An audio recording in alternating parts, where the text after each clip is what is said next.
Before we start, please don't forget to like and subscribe. The rain was soft against the windows that evening, a kind of hush that used to make our kitchen feel like a safe place. But not tonight. Tonight, it felt like the air had turned sour, and I couldn't shake the feeling that something was off. I was stirring the pasta sauce, trying not to overthink the silence behind me. Megan stood by the sink, her back stiff, arms crossed tight. It was subtle, but I knew her well, too well to ignore it. "Megan," I said quietly, walking over and gently touching her arm. "You've barely spoken all day. Are you okay?" She didn't look at me, just muttered, "My stomach hurts." That was it. My stomach hurts. No softness, no glance, just a clipped sentence like I was a stranger who'd stepped out of line. I stepped back slightly, confused. "Okay," I said slowly. "Is it something serious?" "Should we?" I said. "I'm fine." Her voice was sharper now, eyes still fixed on the empty sink. I nodded, giving her space. But after a moment, I tried again. "You've been distant all week. If there's something going on, we need to talk." I'm not trying to push, but she turned around so fast the dish towel slipped from her shoulder. "Eric, not everything is about you. Just drop it." That one landed like a slap. I stared at her. Where is this coming from? "Maybe I'm just tired of pretending everything is fine when it's not," she snapped, her voice rising. "I can't even breathe in this house without being questioned." "Questioned?" I took a step closer, keeping my voice low. "Megan, I asked if you were okay. That's not interrogation. That's what a husband does." "Oh, spare me the husband routine," she scoffed, waving a hand. "You want me to smile, cook dinner, sit across from you, and act like you don't smother me." My jaw clenched. "So now I smother you? Because I care?" She laughed bitterly. "Because you control everything. Even how I feel." That hit something deep. I stood there, my heart thudding, watching this woman, my wife, say things that felt rehearsed. Like she'd been waiting to unload this. "Megan," I said softly, "if you need space, take it. But don't rewrite history to justify pushing me away." "I'm not pushing you away," she hissed. "You just don't fit into the version of my life I want right now." There it was. The silence after that was deafening. All I could hear was the rain tapping the glass and the sound of my own breath. I didn't yell. I didn't beg. I just nodded and stepped back, like I'd finally understood something I'd been blind to. That night, I slept on the couch. Not because she asked, but because I couldn't lie beside someone who looked at me like that. We'd been married 7 years. Mortgage halfway paid off. 2 cars in the driveway. Dinners with friends on Saturdays. She worked in marketing downtown. I taught high school biology.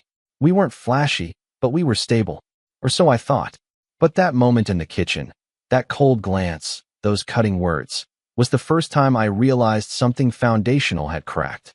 And I had no idea how deep that crack would go yet. The sunlight crept in through the blinds like nothing had happened the night before. Birds chirped outside as if our kitchen hadn't just turned into a war zone 12 hours ago. I was already up, standing at the edge of the bed, fully dressed.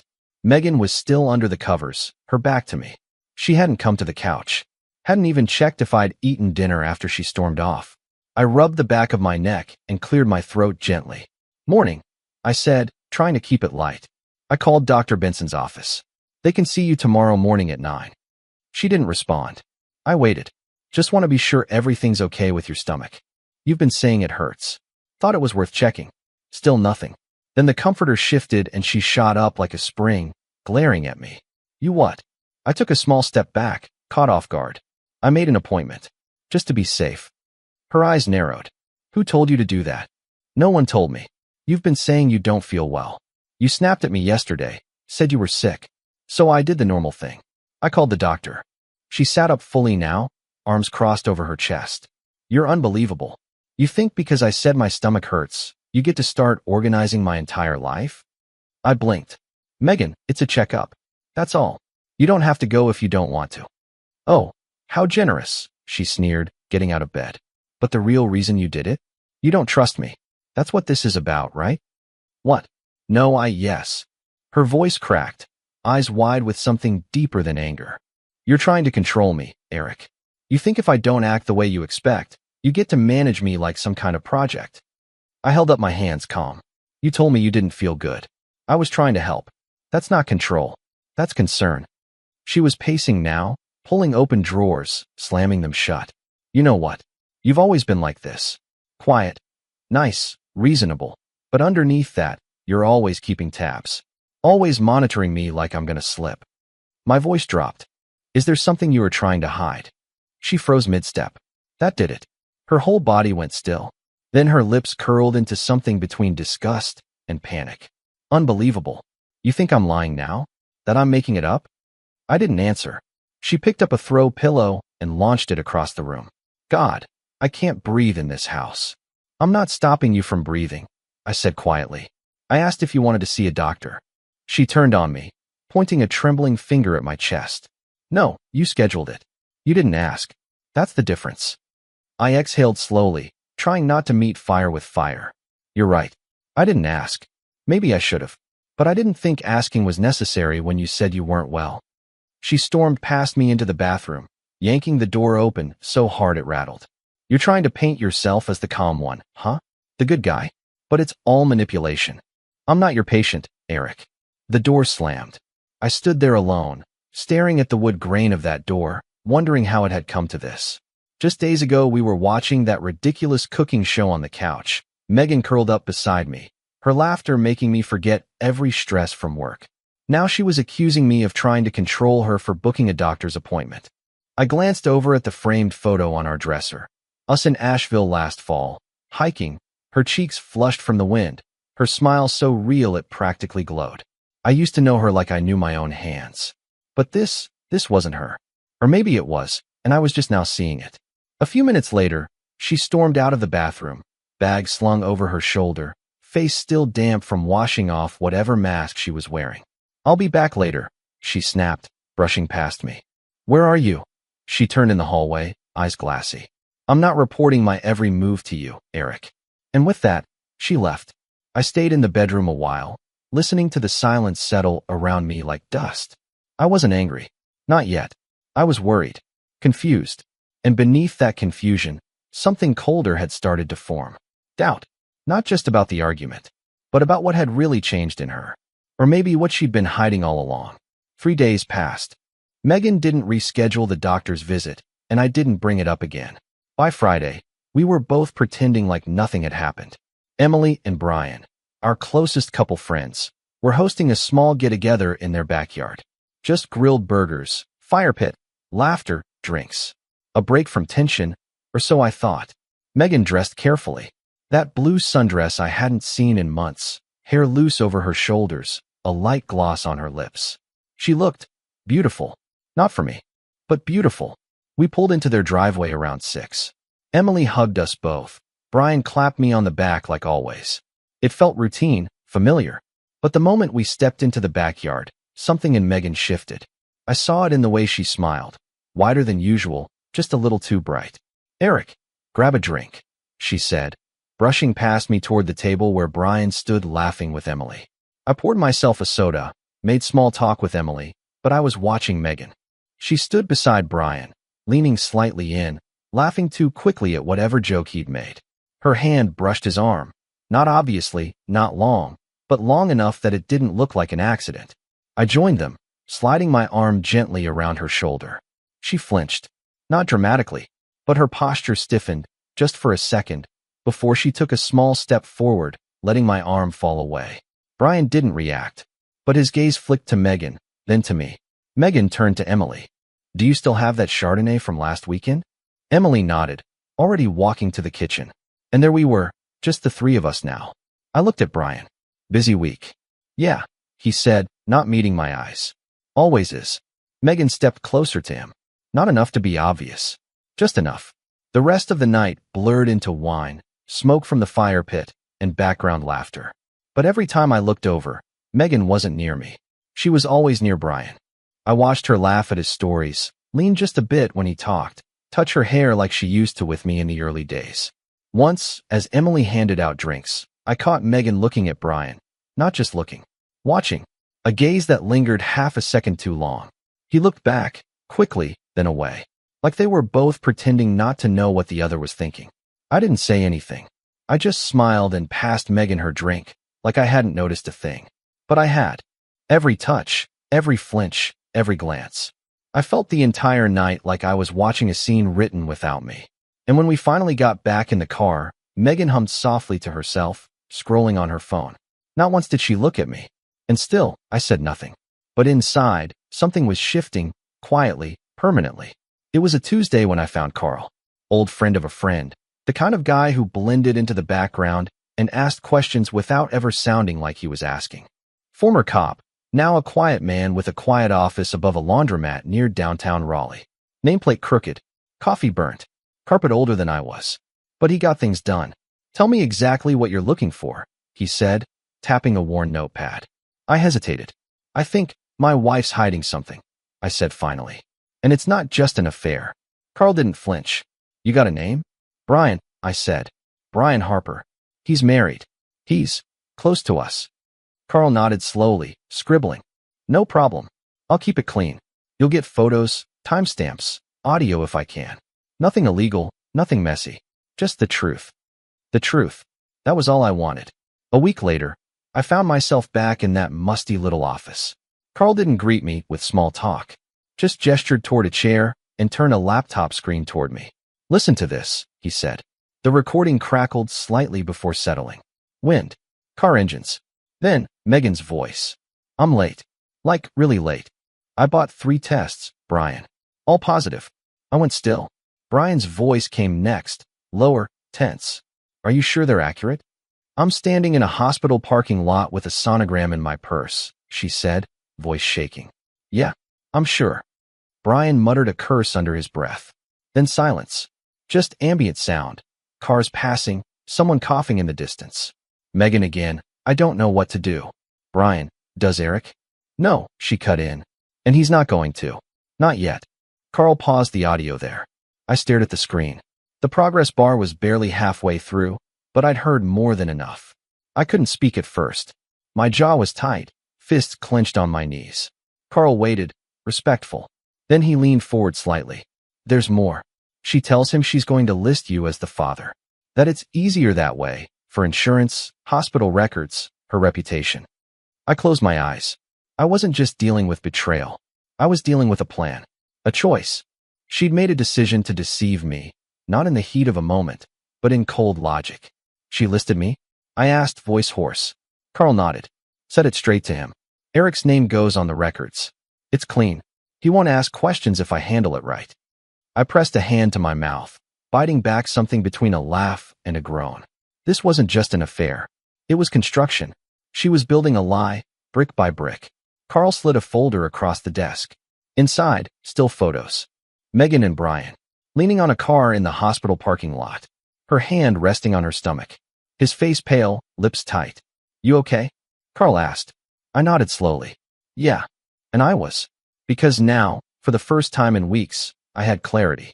The story was no longer half-written. And I knew exactly how this chapter had to end. The hospital smelled like antiseptic and quiet lies. I stepped through the sliding doors just after 9, hands steady in my pockets, heartbeat slow and controlled. No rage. No shaking. Just purpose. At the front desk, a young nurse looked up with a polite smile. How can I help you? I'm here about my wife, I said calmly. Megan Harper. She had some tests done recently. The nurse typed for a moment. Are you listed as immediate family? I'm her husband, Eric Harper.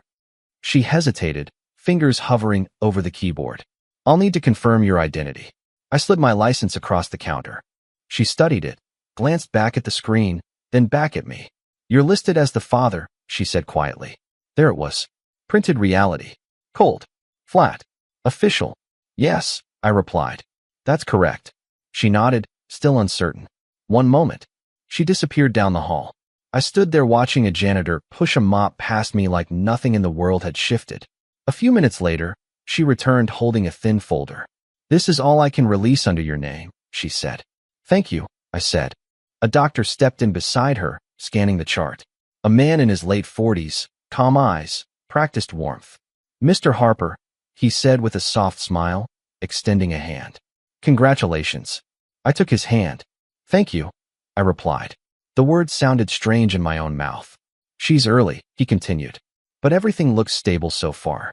We'll schedule the next scan soon. Of course, I said evenly. He nodded again. Try to be there for her. These early weeks can be overwhelming. I will, I said. Because technically, that was still true. The nurse turned the folder toward me. You can review this here, if you'd like. I opened it slowly. Printed forms. Intake notes. Emergency contact. And right there, in black ink, Father, Eric Harper. Not Brian. Me. My name. My life. My future, rewritten without my consent. I closed the folder carefully, as if it might bite. I appreciate your help, I said to the nurse. She smiled, relieved. Of course. The doctor gave one last nod. Take care of your family.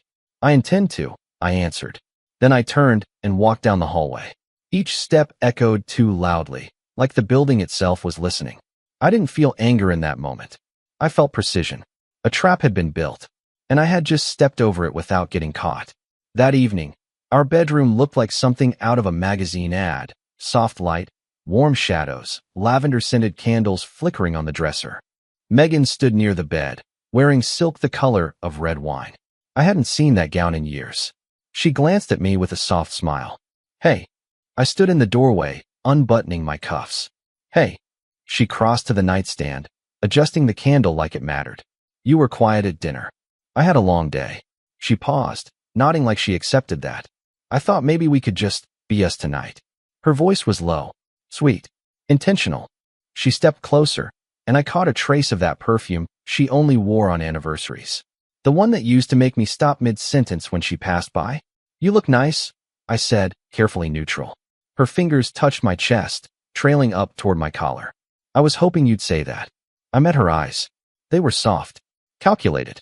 She leaned in, lips grazing my jaw. It's been a while. I stepped back slightly, just enough to put air between us. I'm tired, I said, quiet but clear. Her face didn't change at first. Then she blinked, lips parting slightly, as if I'd just said something in a language she didn't understand. Oh, I had a lot on my mind. Work, I nodded. Among other things. She wrapped her arms around herself, that silk gown shifting with her. You've been distant lately. You think so? She didn't answer. I walked over to the dresser, took off my watch, set it down with a soft click. Her reflection in the mirror was frozen, uncertain. She tried again, her voice low and rehearsed. I miss us, Eric. Don't you? I turned, leaned against the dresser. You miss the version of me that didn't ask questions. She gave a short laugh. What's that supposed to mean? I didn't reply. She moved to sit on the edge of the bed, the mattress creaking slightly under her. I'm trying here, she said. I'm lighting candles. I'm showing up. What else do you want from me? I looked at her for a long moment. What did I want? Honesty? That was too far gone. Answers? I already had them. Right now, all I wanted was for her to sit in the discomfort she'd built, instead of hiding behind perfume and mood lighting. You don't need to try, I said. Not tonight. Her shoulders slumped. So you're rejecting me now? I'm not rejecting you, I said gently. I'm just tired. She looked away. And there it was, the first real crack in her armor. Not rage. Not manipulation. Just uncertainty. The same woman who had been so sure of herself, who'd worn betrayal like a second skin, was now rattled by one simple word. No. She rose from the bed slowly. I thought maybe we could reset. Go back to how things were. I tilted my head. When exactly do you think things changed? She stared at me, then looked down at the candle beside her, as if it might answer for her. I turned toward the bathroom. Good night, Megan. As I stepped out of the room, I didn't look back. And behind me, the candlelight flickered against the silence she'd lit herself. The clock on my nightstand read 4:58 a.m. when I felt her body press against mine. I hadn't slept. Not a minute. Megan's hand brushed lightly across my chest, and then her lips, soft and deliberate, found my neck. She didn't say anything at first, just moved slowly, breathing warm against my skin, like she could slide back into the version of herself that existed before the cracks began showing. Then came the whisper. I miss you. It landed with the weight of a lie whispered in a church. I didn't flinch. I didn't respond. She kissed my shoulder. I was thinking, maybe we could start over. Just the two of us. No pressure. No tension. Just us again. I sat up without a word. Swung my legs off the bed. Pulled a hoodie over my head. Eric, she said softly. Where are you going? I didn't answer. I left the room, walked down the hall, and into the kitchen where the world still smelled like silence and cold tile. The fridge light spilled out as I opened the door. Eggs, butter, bread, the usual. I moved slowly, methodically, like someone who'd done this 1,000 times, because I had. Only now, everything had changed. Behind me, I heard her feet touch the floor. A moment later, the rustle of fabric. Then the soft patter of her steps. I cracked the eggs into the skillet and let them sizzle, the hiss cutting through the tension like a blade. Megan's voice followed, coated in sugar and strain. You're just walking away? I'm making breakfast, I said without turning. For who? She asked, crossing her arms at the doorway. Because it sure doesn't feel like you're still here with me. I flipped the eggs carefully. You hungry? She blinked. Are you serious right now? I finally turned to look at her. Hair messy from sleep. That silk robe again, wrinkled now. Her lips still glossed from whatever fantasy she was trying to recreate. I held her gaze. Calm. Steady. You don't want eggs? Eric, stop it, she snapped, stepping into the kitchen. You're doing that thing where you act like nothing matters. Like I didn't just try to talk to you, open up to you. You kissed my neck, I said flatly. Her voice rose. I'm trying to reconnect. No, Megan, I replied evenly. You're trying to erase something. That's not the same thing. She bit her lip, shaking her head. Why are you acting like I'm the enemy? I'm not acting. I just stopped pretending you're not. That one cut deep. I saw it in her eyes. She leaned against the counter, shoulders tight. So this is it now? You don't talk to me? You make eggs and give riddles? I placed the eggs on a plate, turned off the stove. Some things, I said, sliding the plate toward her, don't need words anymore. That doesn't mean anything, she snapped. It does to me. She stared at me, arms still crossed, like she was trying to keep herself from unraveling. You think you know everything, she said. You think you figured me out. I met her eyes again. I think I've stopped trying to convince myself that I don't already know. Her mouth opened, then closed. Nothing came out. I grabbed a second plate, made myself eggs without saying another word. Her breathing grew shallow. I didn't want things to be like this, she whispered. I nodded. Neither did I. You don't even ask me what I'm feeling. You don't want to be asked, I said, my voice low. You want to be forgiven without having to explain. A beat of silence. She stepped forward, gently touched my arm. Eric, I'm scared. I'm not saying everything right now because I don't know how. I didn't move. You had time. I still do, she whispered. But I didn't respond. The toast popped. I grabbed it, buttered both slices, placed one next to her plate and the other on mine. She didn't sit. She just stood there, watching, unsteady. Eat something, I said quietly. She stared at the plate, then at me. You're really going to do this? Just sit here and act like none of this is real? I looked at her, and for the first time in days, I smiled. Not a kind smile. A knowing one.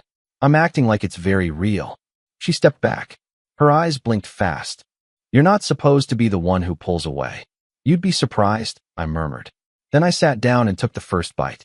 She didn't move, didn't touch the food, just stood there, robe hanging off one shoulder, the flicker of morning light hitting her eyes like the truth she hadn't planned for. Her plan wasn't falling apart.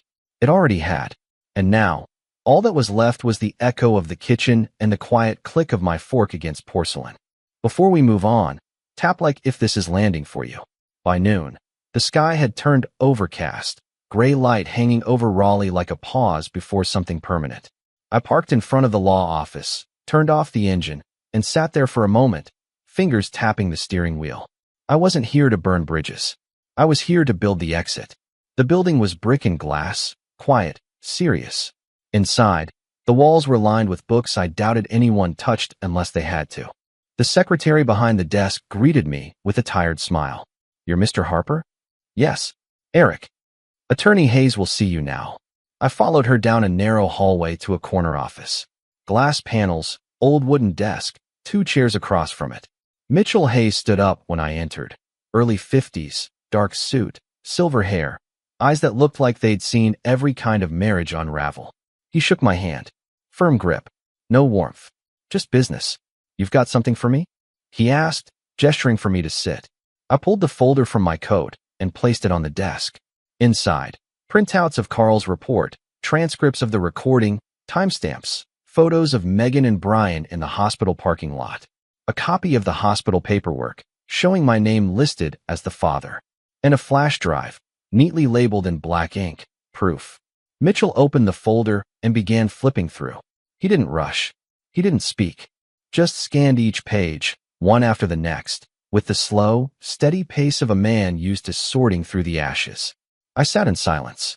The only sound was the faint hum of a vent overhead and the soft rasp of paper sliding over paper. When he reached the last page, he leaned back in his chair, resting one hand on the file. "This," he said finally, "is airtight." I nodded once. "I'm not surprised. You'll win everything," he continued. "Custody, assets, public sympathy if that matters to you. She can try to fight, but it won't go far. Not with a fake paternity filing and evidence of an ongoing affair. I'm not interested in dragging her through the mud," I said quietly. "I just want to be done clean." Mitchell tilted his head. "You understand she tried to lock you into legal fatherhood of a child that isn't yours." "I understand. She could have stayed quiet. Waited. Collected child support for 18 years. I nodded again. "That's why I'm here now. Before the damage gets deeper." Mitchell tapped the folder. "Smart man. You came early." "I came right after I stopped lying to myself." He leaned forward, sliding the file back toward himself like it was already part of a case in motion. "I'll start paperwork today. This will be fast. Surgical." "I'd prefer quiet over fast," I said. Mitchell gave a dry smile. "Quiet is easy when you're holding the truth." I stood, shook his hand again. "Thank you," I said. "No need," he replied. "She's the one who gave you the case. You're just carrying it forward." Outside, the clouds hadn't moved. But somehow, the air felt lighter. I didn't feel powerful. I felt steady. And for the first time in weeks, I knew exactly where I stood. Emily's house always had this warm, casual glow, like a place where bad things didn't happen. String lights over the fence, the soft thump of music in the background, clinking glasses, and the smell of grilled food drifting through the backyard. You'd think peace could live here. But tonight was going to be something else entirely. Megan had dressed up, too much for a backyard hangout. Pale pink dress, gold necklace, hair curled in waves like the night was bigger than she wanted to admit.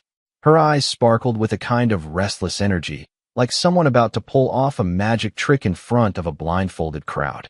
Emily greeted us like always. Warm hugs, a quick, "There's drinks by the cooler, burgers on the way." Megan drifted into conversation quickly, her smile wide, her voice brighter than it had been in weeks. She laughed a little too hard at Brian's joke. His wife, Emily, didn't seem to notice. Or maybe she was just trying not to. I stood near the edge of the group, nursing a soda, letting the party move around me like I was a shadow. Then I saw it. Megan clinked her glass gently, drawing everyone's attention. "I just want to say something real quick," she said, her voice sweet and clear. "I know the last few months have been a little quiet on our end, but I think it's time to share the good news." I felt the twist in my gut. She looked right at me. "Eric and I," her voice trembled, just a touch, perfectly rehearsed, "are having a baby." There was a beat of silence. Then, cheers erupted. Laughter. Clapping. Glasses raised. Someone shouted, "Finally." Someone else added, "Congrats, man." Emily clapped her hands over her mouth, eyes wide. "Oh my God, Megan. That's amazing." And Brian, he just stood there, frozen, color draining from his face like someone had opened a trapdoor beneath him. Megan turned to me, beaming. "Tell them, babe." I lifted my glass slowly, looked at every person around the fire pit. Then I smiled. "Actually," I said, voice calm, clear and cold as winter air, "you should probably toast Brian instead." The silence was immediate. No one laughed. No one moved. Brian blinked. Once. Twice. Then looked down at the beer in his hand like it might dissolve. Emily looked between us, confused. "Wait, what?" I turned to her, still holding my glass steady. "Megan is pregnant. That part is true." Megan's smile faltered. "But it's not mine." Her voice came out in a rush, breathless. "Eric, what? What are you talking about?" I didn't even look at her. I kept my eyes on Brian. "You want to say anything? Or should I keep going?" Emily turned to her husband. "Brian?" Brian opened his mouth, closed it. His skin was pale, almost green under the porch lights. Megan stepped forward quickly. "He's lying. I don't know what he's talking about. He's confused. He's upset." I held up the flash drive from my coat pocket. Audio recording. "You two, in the hospital parking lot. Your voice. Your words. Brian finally spoke, his voice cracked and low. Megan. Emily's eyes snapped to him. What did you do? Megan reached for me, trying to grab the flash drive. Eric, stop it. Please. We can fix this. You don't have to do this here.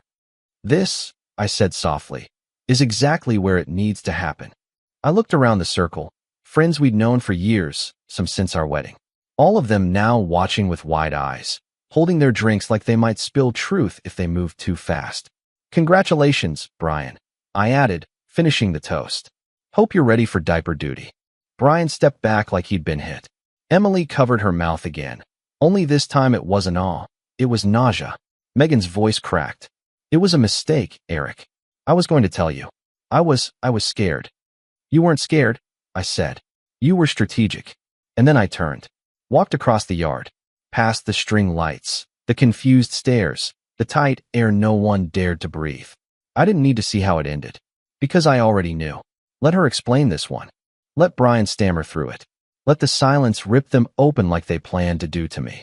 For once, I didn't clean up the mess. I just walked away from it. The courtroom smelled like paper and polished wood. Not justice, just bureaucracy in motion. Megan sat across the aisle, her hair tied in a neat bun, lips pressed tight. She wore the kind of gray suit that screamed humility. Her lawyer, a polished man in an expensive tie, leaned in and whispered like they were crafting the perfect story. My attorney, Mitchell Hayes, sat beside me, silent, confident. He didn't need to build a narrative. He had the truth in a folder. The judge called us forward. Megan's lawyer stood first. Your Honor, my client is not contesting the paternity evidence. She acknowledges the mistake, but asks that the court consider the emotional context. She was living in isolation, emotionally abandoned in a marriage where communication had long broken down. There was no malice, only confusion and fear. I didn't move. The judge nodded slowly, jotting something on the pad in front of him. And yet she falsified medical records. That's not fear. That's fraud. Megan's lawyer shifted. It wasn't premeditated, Your Honor. Mitchell stood. We have documentation, audio recordings, and a timeline that suggests otherwise. She admitted her plan to the biological father, weeks before Mr. Harper knew anything. That's not a slip. That's a scheme. The judge turned to Megan. Mrs. Harper, do you dispute what's been presented? She swallowed hard. No, Your Honor. Silence. Then came the ruling. The court finds that Mr. Harper is not the legal father of the unborn child. Parental rights are removed. Mr. Harper will not be held responsible for any financial obligation related to the child. I felt my chest rise slightly. The court awards Mrs. Harper the car currently in her name. All other jointly held property will be retained by Mr. Harper. Legal separation is granted effective immediately. And finally, Mr. Brian Harper will be listed as the legal father and is to assume all parental responsibilities, including child support, upon birth. I glanced across the aisle. Brian, sitting behind Megan, didn't even look up, just stared at the table. Megan's jaw was trembling, but I felt still, like the air had stopped pressing on my ribs. As we stood to leave, Mitchell touched my shoulder lightly. You got everything you came for. No, I said. I got something better. What's that? Closure. And then I walked out of the courtroom. Free. It was a quiet Sunday morning when I heard the knock. Not rushed. Not uncertain. Just steady. I opened the door, and there stood Emily. Hair pulled back. No makeup. Eyes red, like she hadn't slept. But her shoulders were straight. Her chin lifted. She gave a small smile. Hey. Hey. I replied, stepping aside. Want to come in? She shook her head. No. I don't need to sit. I just needed to ask you something. I leaned against the doorframe, the autumn breeze curling in behind her. She looked up at me, and her voice was barely more than a whisper. How did you not break? I let the silence sit for a moment. Let it breathe. Then I answered simply. I did. Quietly. When no one was looking. Her eyes shimmered, but no tears fell. I added, some betrayals hit like earthquakes. Emily nodded, her voice steadier now. Yeah. But you rebuild, I said. And if you do it right, the ground ends up stronger than before. She gave a shaky laugh. Brian moved out yesterday. I wasn't surprised. I told him I couldn't live with someone who could lie so easily to people who trusted him most. I nodded. That's something I respect. She looked at me a moment longer, then stepped forward and wrapped her arms around me. It wasn't romantic. It wasn't anything more than what two people who survived a shared wreckage could offer each other. When she pulled back, she smiled again, real this time. I'm glad you're okay. I am now. Me too. And then she turned, walked down the steps, and disappeared into the morning. I stood there for a moment, watching the street, the leaves, the quiet. Then I closed the door behind me and stepped back into a life that was mine again. Whole, quiet, and finally real. And that was the end of my story. Emily chose to walk away from someone she once promised forever to, all because he chose silence when the truth mattered most. Tell me honestly, did she do the right thing? Drop your thoughts in the comments. And if this story hit you somewhere real, don't forget to like and subscribe. I've got more to tell.